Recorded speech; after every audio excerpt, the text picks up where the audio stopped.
बताता हूँ error detection में। If I were him I would do not do it, I would not do it. क्या trick है? देखो एक बड़ा अच्छा ट्रिक याद रखो। अगर कोई सब्जेक्ट इफ़ से शुरू हो, कोई भी सेंटेंस इफ़ से, तो उसके बाद इफ़ सब्जेक्ट और हेल्पिंग वर्ब आ रहा हो। देखो कोई सेंटेंस ऐसा हो बिल्कुल स्टार्ट में इफ़ हो, फिर एक सब्जेक्ट हो, फिर हेल्पिंग वर्ब हो। इफ़ आई वर, ठीक है, तो आगे भी क्या आना चाहिए? सब्जेक्ट आना चाहिए। ये क्या, यहाँ तो हिम मौजूद है, हिम तो ऑब्जेक्ट है, तो यहाँ क्या आएगा? सब्जेक्ट आएगा। तो ये हो जाएगा if I were he I would not do it. अब एक और बड़ी अच्छी बात, लोग बोलेंगे सर आई के साथ वर क्यों आएगा? तो बार बार रिपीट करता रहता हूँ, जब हम ख्वाहिश की बात करते हैं, सपोजिशन की बात करते हैं, तो हमेशा कौन सा हेल्पिंग वर्ब यूज़ होता है? Were. If I were a king, if I were become prime minister, तो हमेशा क्या यूज़ होता है? वर यूज़ होता है। जो बहुत काम की चीज़, let you and I do it, क्या ये सेंटेंस सही है? तो एक बड़ी अच्छी ट्रिक बताता हूँ। जब भी कोई सेंटेंस लेट से शुरू हो, जब भी कोई सेंटेंस लेट से शुरू हो, उसके बाद ऑब्जेक्टिव केस आना चाहिए। यू सब्जेक्टिव होता है या ऑब्जेक्टिव होता है? तो बच्चों यू ऑलराउंडर होता है, सब्जेक्टिव के तौर पे भी यूज़ हो सकता है, ऑब्जेक्टिव के तौर पे भी यूज़ हो सकता है। तो इसका मतलब है यू का मसला तो नहीं है। एंड आई डू इट, यार अगर एंड ऑब्जेक्टिव के बाद एक एंड है तो बाद में भी ऑब्जेक्टिव ही होना चाहिए। तो ये आए कहाँ से आ गया? क्योंकि आए तो सब्जेक्ट होता है। तो यहाँ आए की जगह क्या आ जाएगा? Me. Let you and me do it, this presents are for you and I, these presents are for you and I. अब देखो दीज प्रेजेंट्स आर आगे आ रहा है फॉर, फॉर एक प्रीपोजिशन है और वही सेम ट्रिक, प्रीपोजिशन के बाद भी हमेशा ऑब्जेक्टिव केस आता है। तो मेरे भाई यू इसका मतलब है ऑब्जेक्टिव के तौर पे यूज़ हो रहा है। जब यू ऑब्जेक्टिव के तौर पे यूज़ हो रहा है तो एंड के बाद भी एक और ऑब्जेक्टिव केस होना चाहिए। अबे तो आए तू कहाँ से आ गया? मी आएगा, मी। तो बच्चों कोई ऐसा सच मुश्किल चीज़ नहीं है, बस मेरे फार्मूला बहुत ज़्यादा पास्ट पेपर में रिपीटेड हो क्या, विराको extra ordinary skill of lady, इसमें लड़ाका लेडी को भी कहते हैं, वो भी एक इसके लिए हुआ। बी कॉल्ड नैरो माइंडेड, बहुत तंग नज़र। ड्राउट फाउंड ऑफ रेन, यानी बारिश का दीवाना। Stoic, one who seek pain, जिससे तकलीफ में मज़ा आता है। यहाँ अमेरिका में बड़े ऐसे लोग हैं जो बाकायदा नौकर को हायर करते हैं कि मुझे कोड़ों से मारो, खंजर से जख्मी करो, हो जाते हैं। नेपोटिज्म, अपने रिश्तेदारों को उधर से निभाना। ये टर्मिनोलॉजी बड़ी मशहूर हुई है जब ये सुशांत ने खुदकुशी की है, नेपोटिज्म। ग्रैंड, जुनूनी इंसान जो दुनिया को तबाह करना चाहता। Patriot, bad to worst. Exonerate, free from blame. Important antonyms हालांकि ऑलमोस्ट सारे कराए हुए हैं, लेकिन चूँकि मोस्ट इम्पॉर्टेंट कराने हैं। और सेम्शियस, ठीक है, पुरतकल्लुफ़, शानदार, तो इसका एंटोनिम है रिस्ट्रेन। सुपरफिशियल, कम हौसला, प्रोफाउंड मतलब बहुत ही ज़्यादा हौसलामंद। स्वेटने का एंटोनिम अनरैप। टेंटामाउंट का नॉट इक्विवेलेंट, टेंटामाउंट वैसे इक्विवेलेंट को कहते हैं, थोड़ा सा आप सोचें भी सही। ट्यूबर का एंटोनिम ब्रॉडन। डिस्टी का इवन टेम्पर। स्टूपेफाई का 11। स्ट्रीफ का मतलब होता है बिखेरना, तो कलेक्ट हो जाएगा। स्ट्राइक किसी बड़े जाहिद नेक आदमी को कहते हो तो विनर। स्टिल्ट का इनफॉर्मल, स्टिल्ट यानी बहुत जो फॉर्मल किस्म का हो। स्पूरियस जाली को कहते हैं तो एंटोनिम जेन्युइन हो जाएगा। इस पर हौसले को कहते हैं तो डिस्कोरेज हो जाएगा। स्पंग का टिमिडिटी। स्प्लेनेटिक का कॉर्डियल और सॉब्रिटी का मिर्थ। बहुत important antonym from examination point of. English के बहुत important, neophyte, fledgling, most important, facilitate, favour, augur, disenfranchise, ये साइनोनिम्स की बात हो रही है। Enthusiasm, passion. Neophyte, fledgling, facilitate, favour, augur, disenfranchise और एंथुसिज्म, पेशन। बहुत है में jargon mean unintelligible speech. Amnesty, general pardon. देखो ये एक बड़ा इशू हुआ था हाँ वो थोड़ा सा खिसक गया। एच है। जी जी बिल्कुल एच है। अब मैं बता देता हूँ, एच नहीं ए नहीं है वो बनने में। ये बड़ा इशू हुआ था जब ये रेमन डेविस का मामला हुआ था। हमारे यहाँ के कुछ ऑफिशियल कह रहे थे कि जी वो चूँकि हम वीगन सिफारत खा रहे इसलिए उसको एमनेस्टी मिलनी चाहिए। भाई क्यों मिलनी चाहिए? 2 पाकिस्तानियों को मार के गया था वो। तो खैर वो बहरहाल हम कर क्या सकते हैं भाई, सभी रिहा हो जाते हैं यहाँ से। तो ट्रिफलिंग के मीनिंग होते हैं इररेलेवेंट। इम्पीच के मीनिंग टू एक्यूज, ठीक है। रिकाउंट टेल करना कोई चीज़। लेविश, अब देखो यहाँ इन्होंने मीनिंग दिए हैं एक्सेसिवली जेनरस। लेविश की मीनिंग अय्याशी के तौर पे भी होते हैं और कोई बहुत ही ज़्यादा हातमदायक टाइप का बंदा, यानी बहुत ही ज़्यादा रहम दे। सिर्फ 100 रुपये अपने पास, वो 100 रुपये किसी फ़कीर को दे दिए। तो ऐसे बंदे को क्या कहते हैं? एक्सेसिवली जेनरस और लेविश भी कह सकते हैं। या ऐसा बंदा भी जो सबसे ज़्यादा अय्याश हो, लाइक ब्रुनाई के किंग है, वो भी एक एग्जाम्पल किसकी है? लेविश की। और हातम भाई को आप पॉजिटिव साइन में कहेंगे, नहीं ये वर्ड नेगेटिव साइन में भी यूज़ हो सकता है और पॉजिटिव साइन में भी। कोई ऐसा शख्स जो फालतू के खर्चा करता हो उसको भी लेविश कहते हैं, और कोई नेकी में हद से ज़्यादा लुटा देता है वो भी लेविश कहलाता है। और नेट, ये OR है जनाब, डेकोरेट करना, ठीक है। हाँ जी, मेहमान आ रहे हैं तो घर को क्या कर लें? ऑर्डिनेट कर लें। ऑब्लिवियस, अनअवेयर, जिसके मुतालिक आपको पता नहीं है, ठीक है, अनअवेयर हैं लोग, oblivious. Obsession, compulsion in an silly mistake. देखो इन एन अक्सर होगा, तुम देखते हैं कि बैट्समैन ने बड़ा अच्छा शॉट खेला, गेंद बाउंड्री के बाहर चली गई, फिर साहब टहलते टहलते विकेटों से टकरा गया, हेड विकेट हो गया, ठीक है। तो ये चीज़ क्या कहलाती है? इन एन सिली। सबसे ज़्यादा मसला होता है एरर डिटेक्शन में, और बहुत बड़ी बड़ी गलतियाँ करते हैं लोग, इतनी बड़ी के सर पीटने को दिल करता है। Nobody can deny that Stalin's ideas are different than Lenin's. अब ABCD में एरर कहाँ है? अब हमने देखना है एरर कहाँ है। तो बेहतरीन ट्रिक होती है मेरी इजाज़त मेथड। एक एक वर्ड से पूछो भाई कि इजाज़त लेकर आ रहे हो नहीं। नो बॉडी के बाद कहने बिल्कुल डिफरेंट बनता है। डिनाई, एक मेन वर्ब आना चाहिए। दैट, रीज़न भी आना चाहिए। स्टॉलेंस, सही है भाई, एक आदमी का आइडियाज़, बिल्कुल जी हो सकता है। आर, डिफरेंट, मुख्तलिफ। दैन लेनन, ये दैन कहाँ से आ गया भाई? डिफरेंट का मतलब तो होता है अलग। और याद रखो डिफरेंट हमेशा फॉलो किस प्रपोजिशन से होता है? फ्रॉम से। डिफरेंट हमेशा किससे फॉलो होता है? फ्रॉम से। बहुत बड़ी गलती थी यहाँ पे, यानी कि आंसर हो जाएगा ऑप्शन सी। अब देखो एरर डिटेक्शन में आता है तो सही नहीं करना होता, बस बताना होता है एरर का है, लेकिन मेरी ट्रिक तो काम आएंगी। लेकिन बच्चों एक बहुत बड़ा ट्रैप, एक इससे मिलते जुलता वर्ड है इनडिफरेंट।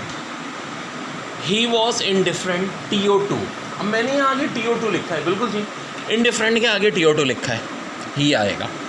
वो आपको ट्रैप देंगे, इनडिफरेंट के आगे फ्रॉम लगा देंगे। लोगों के जहन में आएगा कि डिफरेंट के आगे फ्रॉम आता है, इनडिफरेंट के आगे भी शायद फ्रॉम ही आएगा, पर ऐसा नहीं है। इनडिफरेंट के आगे टू आता है, क्योंकि इनडिफरेंट के मीनिंग होते हैं नाउमीदी। जी हाँ, इनडिफरेंट के मीनिंग क्या होते हैं? नाउमीदी, और इसके बाद हमेशा TO2 आएगा। Because of the cricket tournament, error detect करना है। Organisational work hardly, I have had any rest since on week. अब देखो इससे बेहतरीन ट्रिक ये होती है कि आप वर्ड टू वर्ड जायज़ा लो। Because of the cricket tournament, बात समझ में आती है। Organisational work hardly, I have had. अब देखो आए तो एक सब्जेक्ट के तौर पे यूज़ हो रहा है, इसके बाद आ रहा है हैव हैड। यार हैव यहाँ पे पहले आएगा या हैड पहले आएगा? तो एक ये बड़ी इंपॉर्टेंट ट्रिक बता दो कि जब भी हैव और हैड दोनों दिए हुए हमेशा पहले हैड आएगा, हैव हमेशा बाद में आएगा। जब भी हैव और हैड दिए हुए हों तो हमेशा पहले क्या आएगा? हैड, बाद में है। बड़ी अच्छी ट्रिक है, इससे याद रखें। आवे आवे जन इंग्लिश, आवे आवे इंग्लिश, ऐसी आवे आवे धन्ना नॉलेज भी होती है, आवे आवे मैथ्स भी होती है। इसने आवे आवे वोकेबलरी, कॉमेंट्स के मीन है बिगिन। कोई चीज़ आप काम स्टार्ट कर रहे हो, जैसा कि आप एप्टीट्यूड टेस्ट की तैयारी स्टार्ट कर रहे हो, तो क्या कहा जाएगा यार? एप्टीट्यूड टेस्ट की तैयारी कॉमेंट्स कर रहे हो। कॉन्जेक्टोर, टू गैस करना। अब अल्हम्दुलिल्लाह जीके में ख़ास तौर पे हमारा गैस बहुत अच्छा लग जाता है, तो कॉन्जेक्टोर हम बात कर रहे हैं गैस करने की। ऑस्पिशियस फेवरेबल, देखो जैसा कि ऑस्पिशियस कंडीशन, कोविड से इतना खतरा ईस्टर्न वर्ल्ड को नहीं है जितना वेस्टर्न वर्ल्ड को है, क्योंकि वहाँ पर जो कोविड के लिए कौन सी कंडीशन है, ऑस्पिशियस कंडीशन, -40 -50 में हो जाता है। तो इन केस अगर आपका कनाडा अमेरिका जाने का अभी इरादा है तो कम से कम नवंबर टू फेब तक वो आप मुलतवी कर लें। इस वक्त Pakistan is the most safe country, one of the safest country in the world. या फिर अगर जाना ही है तो ऑस्ट्रेलिया की तरफ चले थे क्योंकि वहाँ गर्मी है इस वक्त। एट्रॉइट स्किलफुल, भाई अगर कोई बंदा बहुत महारत है, एट्रॉइट, अब देखो सीधी सादी बात है, इसको आप जुमलों में इस्तेमाल कर लो। हर बंदा किसी न किसी फील्ड में माहिर होता है, अपने आप तारीफ़ करके खुशी भी होती है, I am adroit in this, I am adroit in this. हाँ कोई चीटिंग में हो तो ये जुमला ना बनाए, बाकी सब खैर है। लैटेंट के मीनिंग होते हैं हिडन, जैसे कि जेम्स बॉन्ड के पास बहुत सारे लैटेंट वेपन्स होते थे, ठीक है जी। कोर्ट का पता चला बटन भी उसका हथियार होता था, हर चीज़ उसकी क्या होती थी, वेपन के तौर पे यूज होते थे। ऑरेटर, पब्लिक स्पीकर, यार ये बड़ी अहम चीज़ है, जैसे पब्लिक में स्पीच करनी आती है। और जैसे कि अल्लाह माफ़ करे हमारे मुल्कों की पब्लिक है वो बहुत ज़्यादा मुतासर हो जाती है ऑरेटर से, ठीक है, चाहे वो बात प्रैक्टिकली पॉसिबल हो ना हो। कॉन्ट्रडिक्ट, प्रिडिक्ट, देखिए अब कुछ चीज़ें हैं जैसे हम कहते हैं कि जी कॉन्ट्रडिक्ट, प्रिडिक्ट कर गई हैं, तो एक तो देखो जो हमारे नबी पाक सल्लल्लाहु अलैहि वसल्लम ने बताए थे हालात, वो सारे हालात ज़ाहिर हैं और ज़ाहिर है नबी पाक सल्लल्लाहु अलैहि वसल्लम ने वही बात बताई जो अल्लाह ताला ने उनको बताई। तो मेरे भाई ये चीज़ हम क्या करते हैं, कॉन्ट्रडिक्ट, प्रिडिक्ट। आम इंसान भी बहुत सारी चीज़ें कॉन्ट्रडिक्ट कर लेते हैं लेकिन ज़ाहिर उनकी इतनी एक्यूरेट नहीं होती। बहरहाल जैसे कि एक चीज़ सिचुएशन दिख रही थी कि जी एम कैटेगरी डेस्ट में कुछ डिस्प्यूट इस बार बहुत ज़्यादा बढ़ेंगे तो कोर्ट की इन्वॉल्वमेंट हो जाएगी, ये बात मैंने अपने स्टूडेंट्स को क्या करी थी, कॉन्ट्रडिक्ट कर दी। देखिए ये भी एक हो सकता है, नहीं ये एक बात सुनिए, मल्टीपल मीनिंग होते हैं हर वर्ड्स के। आप एक चीज़ वहाँ पे आपको ऑप्शंस पे देखना होगा। हाँ ये एक बड़ी ख़तरनाक बात है जिससे मोहतात रहिएगा कि अगर आपके पास एक वर्ड की मीनिंग आपके जहन में सिर्फ एक मीनिंग है, वहाँ पे हो सकता है वो मीनिंग ना पूछे जा रहे हो, आप अकॉर्डिंग टू ऑप्शन देखो, दोनों के बिल्कुल डिफरेंट मीनिंग होते हैं। कल जैसे कि मैंने एक बात बताई थी, डिफरेंट, इनडिफरेंट। डिफरेंट के मीनिंग होते हैं मुख्तलिफ, इंग्लिश में कल मैंने रात जो वो क्या कराई थी, डिफरेंट फ्रॉम, ठीक है, डिफरेंट के साथ फ्रॉम आएगा। लेकिन इनडिफरेंट के मीनिंग क्या होते हैं, सुस्त, काहिल, तो इनडिफरेंट के साथ टू आता है, ठीक है, दैट्स वेरी इंपॉर्टेंट। डिटेल्स के मीनिंग क्या होते हैं, hate, abhor, patriot, worse, mentor, adviser, potential, likely, accumulate, gather. Placid के मीनिंग सैडेड, काल्म करना, और एक वर्ड अले ले, तो इसको याद रखना तो बड़ा आसान है। जब बच्चा गुस्से में होता है कैसे करते हैं, अले ले, अले ले, ठीक है। स्टार्टल के मीनिंग अलार्म, फिर देखो कितने सही हुए भाई। सुकेंड के मीनिंग लैकोनिक, बी लिटिल के मीनिंग ह्यूमिलिएट, बेइज्जत करना, तौहीन करना। यार इस चीज़ में लोगों को बड़ा मज़ा आता है, किसी की भी करना, सारी दुनिया से पिट के आएंगे, अपने से छोटे की कर लेंगे, बेलेटर। पोस्टुमस, देखो पोस्ट एक रूट है जिसके मीनिंग आफ्टर होते हैं, मस के मीनिंग डेथ होते हैं, तो पोस्टुमस आफ्टर डेथ। जैसे कि निकोलस टेस्ला की अब सब लोग बड़ी तारीफ करते हैं, बेचारे को भूखा मार दिया लोगों ने उस वक्त उसकी ज़िंदगी में। हाँ, remuneration, compensation, osmosis, diffusion, ripple, wave. देखो रिपल टाइम फिजिक्स में यूज़ होता है, तो वेव का टाइम जिसमें हम वेव्स प्रोड्यूस कर देते हैं, बहुत आते हैं question. Subtle meaning acute, clandestine mean covert, procrastination, delay, zealot mean fanatic.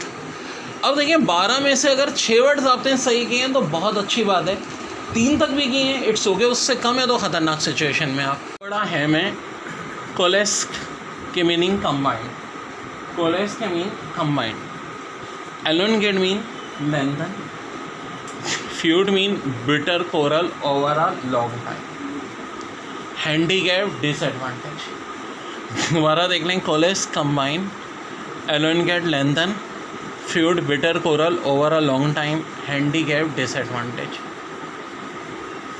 अब ये देखें इसमें क्या क्या चीज़ दी हुई है, एलुमिनेट इसके मीनिंग बताने, लिटिकेट इसके भी बताने, मिन्स, पेविलियन, रेटेंटेड, स्कैंड, डायलेक्ट। दोबारा देख लें, aluminate, litigate means pavilion, retentate, scant, dialect. Venom, procedure, ovation, heresy, chronic. Venom, precedence, ovation, heresy, chronic. और काइंडली मुझे आपने फ़ौरन स्कोर ज़रूर बताना है. अच्छा बड़े इल्यूमिनेट, गिव लाइट टू, किसी चीज़ को अहमियत देना भी कहलाता है और रोशनी देना भी कहलाता है. ठीक है. Litigate, to go to court of law. मैं एडवोकेट होने के बावजूद लोगों को मना करता हूँ कोर्ट में मत जाना, क्योंकि आगे बहुत बैंड बचना है. ठीक है. क्योंकि पहले भाई मैं टीचर हूँ, एडवोकेट बात में हूँ. आराम से बैठ के मामला को सॉल्व करो. Means job finally. Pavilion tent, return tent के मीनिंग होते हैं सुपरफ्लुअस. सब कहते हैं ना पोवेलियन एंड, तो basically scanned, small in number. ठीक है. बहुत कम तादाद में हो तो small in number. Dialect form of language. अब जैसे कि हम कहते हैं कि Saraiki is dialect of Punjabi language. ठीक है. क्योंकि क्या चीज़ें काफ़ी हद तक मिलती जुलती. चाइनीज़ में बहुत सारे डायलेक्ट हैं. अब हम जो चाइनीज़ है मैंडेरिन बेसिकली जो इसका नाम है. ठीक है. लेकिन चाइनीज़ भी चाइना के हर प्रोविंस में चेंज होगी. ठीक है. जहन में रखना है इस बात को. Venom, poisonous fluid. Precedence, priority. Ovation, applause. Heresy, gossip. Crony, equity.